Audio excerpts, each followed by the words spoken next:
O Salón de Plenos de Outes quedou pequeno este mediodía para acoller o debate da moción de censura. Numerosos veciños, así como representantes dos partidos políticos, asistiron ao pleno no que se viviron momentos de gran tensión. O xa exalcalde Manuel González accedía á sala en medio dun sonoro aplauso, mentres que o edil socialista Tono Camaño foi recibido entre gritos de traidor.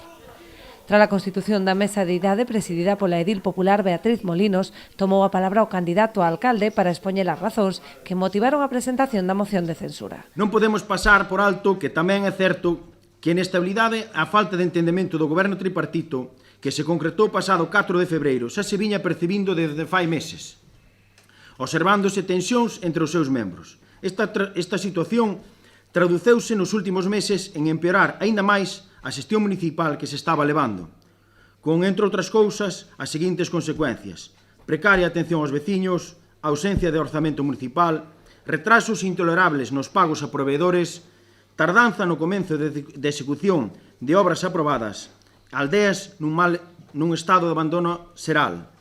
En fin, un largo etcétera de situacións non desesables. Motivos estes que o aínda alcalde cualificaba de burdas excusas para chegar ao poder a toda costa. Que son simples e burdas excusas, que só sirven para agochar os verdadeiros motivos da mesma.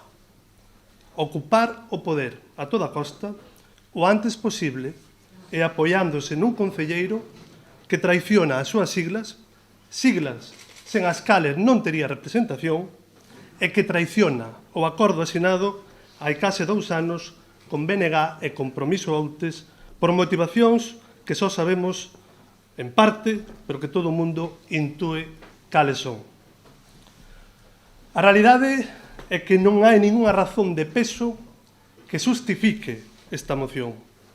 Non pasou nada coa gravidade suficiente que se derivara da xestión do noso goberno que a poida justificar.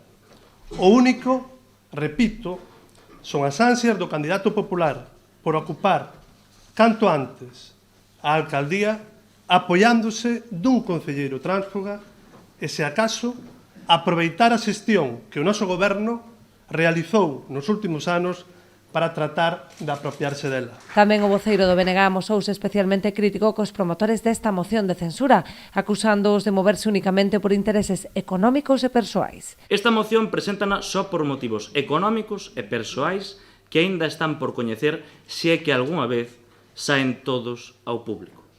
O interese do Partido Popular está claro: chegar ao goberno de Outes a calquera prezo, aínda que sexa mercando voluntades e abusando da norma. Hoxe, insisto, están a secuestrar o Concello de Outes. Fran Calo, de verdade estás disposto a todo para chegar á alcaldía? Estás seguro que logo deste bochorno público unha das primeiras cousas que vas a facer é cometer prevaricación para cumplir o gusto e darlle salario e cargo a Antonio Camaño? Estás seguro?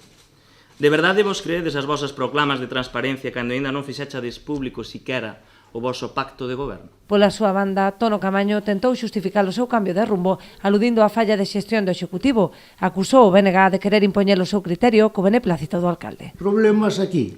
Non, home, non. Mentre se faga o que din os do BNG, todo vai ben. Saben cal é o problema real? Que o noso alcalde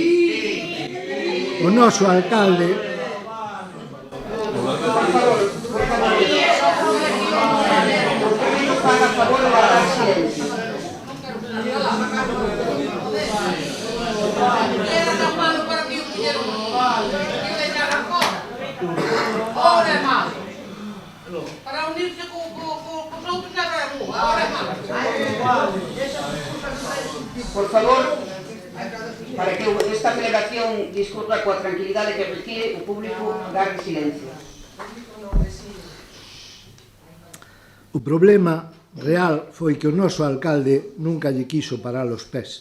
O remate do debate procedeuse á votación na que, como era previsible, saiu adiante a moción de censura con 7 votos a favor e 6 en contra. Tras tomar posesión como novo alcalde, Francisco Calo comprometeuse a traballar pola prosperidade de Outes, baixo os principios de transparencia e diálogo co resto das forzas. As primeiras palabras de Francisco Calo, tras converterse en novo alcalde de Outes, foron de recoñecemento ao alcalde saínte, o que tendeu a man para colaborar en aras dunha transición cordial. Non quero comenzar a miña intervención sen ter un recoñecemento ao alcalde que me ven de preceder no cargo. O feito de que sexamos críticos coa súa xestión non me impide afirmar que, como alcalde de Outes que foi, sempre será merecedor dun particular respeto nesta casa. E digo máis, prestarei especial atención aos seus argumentos, para que entenderá que o novo equipo conta ca legitimidade dunha maioría de veciños e veciñas para enfocar doutro xeito a solución dos problemas. Hoxe é un día de gran importancia para o noso municipio e para todos os que formamos parte do mesmo. Con humildade, con responsabilidade e unha profunda gratitude, asumo a honra de representar o noso concello como seu novo alcalde. Calo asume a alcaldía co reto de dinamizar o concello, atraendo novos investimentos e mellorando os servizos públicos. Obter máis recursos será un dos obxectivos do meu mandato. O noso concello ten un enorme potencial e é o noso deber convertelo nunha realidade palpable para todos. Por iso comprométome a encabezar un goberno basado na transparencia, na participación cidadá e na eficiencia da xestión.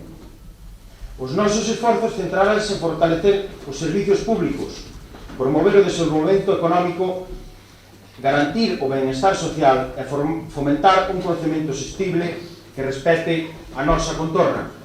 Referiuse tamén á vontade de transparencia, traballo e dedicación, poñéndose a disposición da veciñanza.